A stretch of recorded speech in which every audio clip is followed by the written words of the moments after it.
भाजपा के दिग्गज नेता राजेंद्र राठौड़ हार चुके हैं। दिग्गज नेताओं के हारने का सिलसिला जारी।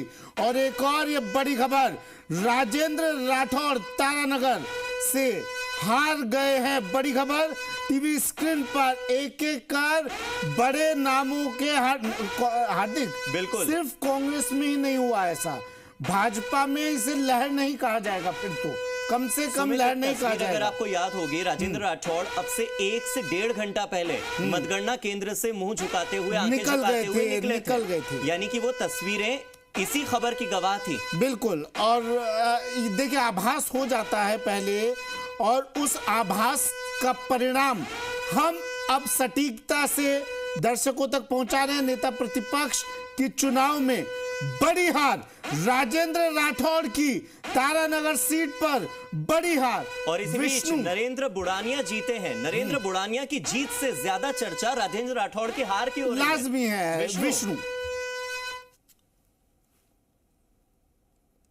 विष्णु जुड़े हुए हैं मेरे सहयोगी। विष्णु, बीजेपी के दिग्गज भी।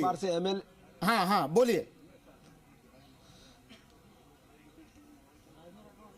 बिल्कुल सुमित, ये सही है, क्योंकि राजेंद्र राठौड़ बड़े नेताओं में शुमार है। बीजेपी के बड़े नेताओं में 7 बार के एमएलए थे। ऐसे में कहीं न कहीं बड़ा चेहरा था। नेता प्रतिपक्ष अभी थे लगातार। इसके अलावा उपनेता प्रतिपक्ष रहे हुए हैं। बीजेपी के तमाम कई पदों पर रहे हुए, उसके बाद मंत्री रहे कई बार। यहाँ पर वो लगातार चुनाव जीत रहे थे। ऐसे में उनकी हार एक बड़ा झटका है बीजेपी के लिए। भले ही बीजेपी बहुमत की ओर बढ़ रही है, लेकिन बड़ा झटका माना जा सकता है। इससे पहले उपनेता प्रतिपक्ष सतीश पूनिया आमेर से उनकी हार हुई, वो भी एक बड़ा झटका बीजेपी के लिए माना जा सकता है, क्योंकि बीजेपी के ये दिग्गज कहलाते हैं और दिग्गज ही धराशायी